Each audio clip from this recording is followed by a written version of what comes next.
Hello, this is Greg from SharePoint Maven, and in today's video, I would like to explain to you what SharePoint is all about, what it is used for by organizations, and what are its primary functions.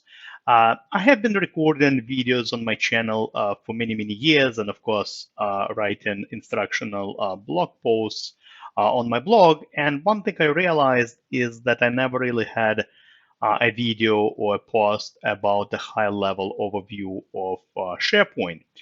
Most of my videos are, of course, about a specific feature available in SharePoint and tend to be a bit maybe technical in nature. However, I have been approached by my loyal, YouTube channel followers, by my clients, who just want a high-level overview of what SharePoint is. Maybe they just started using SharePoint, they never really use it in their lifetime, in their careers, or maybe they just realized they have SharePoint as part of Office 365. In any case, I decided to record this video for you so that you can get familiar at a high level with what SharePoint is all about and what organizations are using SharePoint for. So first, I think it's worthwhile to give you a bit of history about the tool, and then I'll focus on the specific functions of SharePoint. So SharePoint is a web-based application. It existed for more than 20 years now. We had SharePoint since 2001. And essentially, historically, SharePoint has been used by many organizations as a one-stop shop.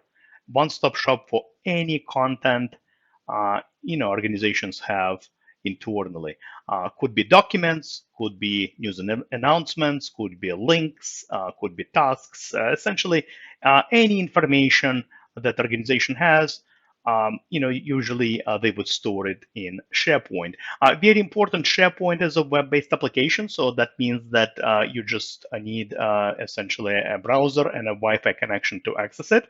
And what you see right now on the screen is actually one of the most common use cases for SharePoint, and that is the creation of intranet portal, essentially a communication hub that serves as pretty much, once again, as a one-stop shop solution for organizations so the employees can access various information. Not just documents, of course, primarily documents, but any sort of information. So here on the screen, you see an example of a company intranet built in SharePoint. And essentially the way SharePoint works, it consists of sites, various SharePoint sites. The more sites, the better. So right now, what you see on the screen is the main site. We call it home site in SharePoint, essentially a main landing page, if you will. And then the way SharePoint works, it consists of different sites. And usually, like in any organization, you have different departments. So usually you would have maybe a site or two per each department. Now, some sites could be informational in nature, like the one you see on the screen, which is a human resources employee-facing site, right? This is where employees can access, essentially, policies, news and events, maybe links, all the information related to HR. And some of the sites could be private in nature, all right, and only accessible by a specific, set of users. And essentially, common navigation will allow the employees to navigate around the internet portal and navigate to different sites, different team sites, department sites, project sites, client sites, you name it. Obviously, each and every site will have its own content, a look and feel, and security. So as an employee, you might not necessarily have access to all the sites. It's all based on the permissions you have within your SharePoint intranet. Now, one other thing I would like to address is the difference between classic and modern SharePoint. So back around 2017 or so, Microsoft totally revamped SharePoint pretty much from ground up. And essentially what that meant was that they totally changed the look and feel of SharePoint. They also changed the way we create sites, the way we organize and structure sites, essentially the way we approach information architecture in SharePoint. And just to give you a sense of what it looked like, I mean, this is what we call a classic SharePoint, essentially SharePoint that we had prior to 2017. And this is what we have in terms of SharePoint after 2017. Now, just to set the difference between the two, we now call this SharePoint as classic SharePoint, and we call this SharePoint as modern SharePoint. So in case if you Google articles or videos on YouTube, and you find some references about classic and modern. This is, exactly what it means. Essentially, classic refers to a really old version of SharePoint, and modern, of course, refers to the modern version of SharePoint that we now have. Very, very important to note is that we no longer create sites using the classic experience. We can actually still do that, but really, that's bad practice, and you should always create modern sites only. Now, one other thing that happened around that time back in 2017 is that Microsoft slowly started to pull some of the functionality out of SharePoint into the other applications. Let me explain to you what I mean by that. So this is an example of actually a classic SharePoint project site. And obviously you can tell that it's classic because it doesn't look modern at all. But like I mentioned a little bit earlier in the video, in the past, we pretty much used to refer to SharePoint as a Swiss Army knife, all right? It was literally a one-stop shop for any content you would have within your organization. So any functions, any tasks we performed, the chances, were that we performed them in SharePoint. And that meant that we used SharePoint for document management. We used SharePoint for managing tasks. We used SharePoint even for having some discussions. And the reality was that some of those tasks, SharePoint really excelled in, and some of the tasks, SharePoint could not really catch up to the modern tools now available from competition. For example, in the past, this is the web part that we used for task management. Essentially, that's what the web part was called Tasks Web Part, and it allowed users to manage tasks and even synchronize this this Tasks Web Part with Microsoft Project. However, the whole process was a bit clunky and lots of bugs, lots of issues with this, a bit technical for most project managers. So what happened once again around 2017 or so, Microsoft decided that, hey, SharePoint is great for document management, a few other features. Let's pull this tasks, web part. Let's pull this whole tasks functionality and let's create a totally separate application called Planner. And a Planner, just like SharePoint, is part of an Office 365 suite. Let me open up Planner, and essentially Planner is this web-based task management tool, and this is where you manage tasks. This is where you assign tasks, set deadlines and all that stuff. And this Planner tool was much easier to use. It's absolutely user-friendly. It doesn't really require any technical knowledge, so it's definitely meant for end users and project managers. And by the way, there is also another tool called Project for the Web, which is a more sophisticated task management tool. I'll probably record a separate video on Project for the Web. But essentially, the idea of Project for the Web is to allow users to manage tasks, but also set dependencies just like you can in Microsoft Project. So long story short, essentially, instead of managing tasks in SharePoint, we now have Planner, now have Project for the Web, applications that are separate applications, but they still kind of interface with SharePoint as well. Same thing happened to the discussion board.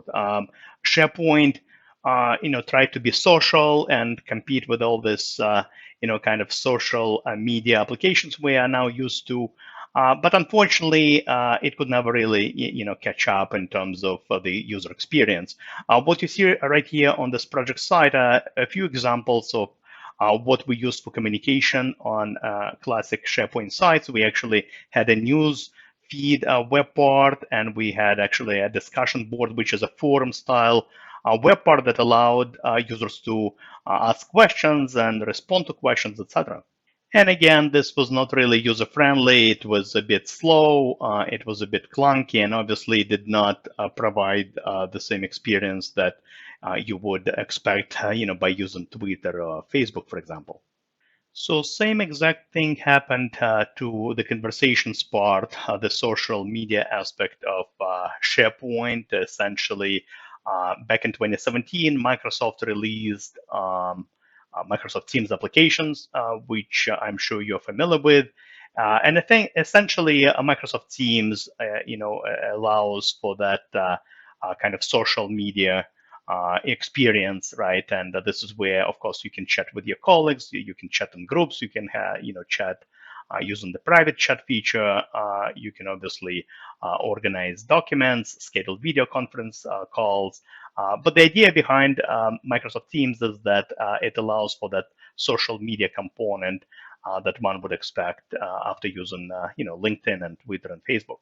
And we also got another social media application within Office 365, something called Yammer. So you typically would use Microsoft Teams, kind of for temporary projects. And Yammer was more about kind of informal communities. So you can have maybe a CEO community where maybe the president CEO would communicate with employees, or maybe you have some sort of Q&A community where employees can ask questions. Think of Yammer just pretty much as an enterprise social network. The other component that was pulled out of SharePoint was the ability to create workflows. If you have used older versions of SharePoint, if you used classic SharePoint or SharePoint when we had it on premises for many, many years, you're probably used to creating workflows right within SharePoint. We could actually, there was some out of the box workflows that existed in SharePoint, or you could customize the workflow with SharePoint Designer. But a long story short is that we had the workflow capability built right inside of SharePoint. Once again, yet another thing that was pulled out of SharePoint. And essentially what Microsoft did, they created a totally separate application again. Once again, that application is part of Office 365. And the application is called Power Automate, and essentially it's a totally separate application that allows, essentially users to create workflows and automate things in SharePoint as well as other applications. All right, and just giving you a snapshot of what Power Automate application looks like, but it allows you to pretty much create this, workflows, approvals, for example, right? If you need to request an approval on a document or something, get an approval, depending on the, approval or reject conditions, maybe send an email. But once again, long story short, Power Automate is a totally separate application, which can obviously integrate with SharePoint as well as all the other apps within Office 365 and even third-party applications as well. So you might be wondering now, all right, with all this functionality pulled out of SharePoint, what's left, right? What organizations are using SharePoint for then? And let me provide you with 4 reasons, essentially 4 primary use cases for using SharePoint. Reason number 1, I already mentioned that, an internet portal. Essentially, one of the major reasons for using SharePoint is to build a communication hub. After all, SharePoint is a website, right? It's an application accessible via website, and it allows you to build websites. So a lot of organizations, when you need to communicate something to employees, when you need to store policies, procedures, news and announcements, events, stuff like that. Essentially, that's what you build, an internet for. And SharePoint is obviously a great fit for that because there are templates available out of the box that you can utilize. What you see right now on the screen are just some of the examples that I built of the internet sites using out-of-the-box functionality. However, if you're not a graphic designer, if you're looking for some ideas, there are actually a few different ways to spice up your internet. You can actually download templates from Microsoft that already contain, certain look and feel, certain web parts, certain components. So intranet is definitely one of the most important use cases. The second use case is document management. All right, since day one of SharePoint, SharePoint has been famous for its document management capabilities, and let me describe a few of them to you. First of all, we do have version history. All right, that's a big advantage over other document management systems. Essentially, version history tracks all the changes you make in SharePoint, and you can always reference the older versions. You can always restore the previous version if necessary. Um, in terms of document management, we also have check in, check out. All right, if you need to maybe make some changes to the document, lock it down for a while, you can use this feature. Um, Obviously, SharePoint allows for easy sharing of content. Hey, there is a word share right in its name, so you can share documents internally, you can share documents externally, and that works quite well in SharePoint. And finally, what SharePoint is famous for in terms of its document management capabilities is the ability to create metadata. So typically, right, you would utilize folders to store and organize your documents, just like I have it here. But if you want to improve search, if you want to improve user experience for your users, you could also create what's called metadata tags. This is one of my favorite features in SharePoint, and essentially metadata allows the users to group, sort, and filter documents any way the user wants. So for example, in this case, I have this policies document library, and I decided to tag each and every policy against the department that owns the policy, the author and expiration date, and a status. So what this allows me to do, it allows me to say, you know what, I want to see all HR policies that are maybe pending and written by Greg, and I also want to sort it by expiration date. Or let me show you what else I can do with metadata. With metadata, I can also group and sort and filter any way I want. So the idea behind metadata, it just improves your search experience and allows you to once again sort, group, and filter your documents any way you wish. So document management is obviously one of the core, and important features of SharePoint. The other use case for SharePoint is the ability to store and organize lists. Essentially, by lists, I mean non-document information. And once again, just like document libraries, just like the ability to store documents, we had lists forever. So here's an example of a list built in SharePoint. It happens to be a project list. And I can track, the status, who the manager is, start end dates, budget, whatever I want on the list. Now, there is a separate lists application available. This was actually released a few years ago. But behind the scenes, any lists that you create in SharePoint, they actually reside on a given SharePoint site. So when you create, let's say you need to start a list of contacts or clients or some sort of issue tracker, any list that you create ends up being stored on a given SharePoint site. So once again, we kind of need SharePoint for that because SharePoint is where we manage security for the list and well, for the whole site and for the list accordingly. So that was the third kind of important use case for SharePoint. The fourth very important use case for SharePoint essentially is something that happens in the background for many users, and that is when you use Microsoft Teams. So as I mentioned a little bit earlier, we had SharePoint for more than 20 years, and we had the Teams application for 5 years. We had Teams application since 2017. However, Teams application does not exist out there in space by itself. It's actually very tightly integrated with SharePoint. So every time you create a new team in Teams, what ends up happening, it actually creates a separate SharePoint site. So here's an example. I have this HR team in Teams, and that's where my HR team can obviously communicate and schedule meetings and everything.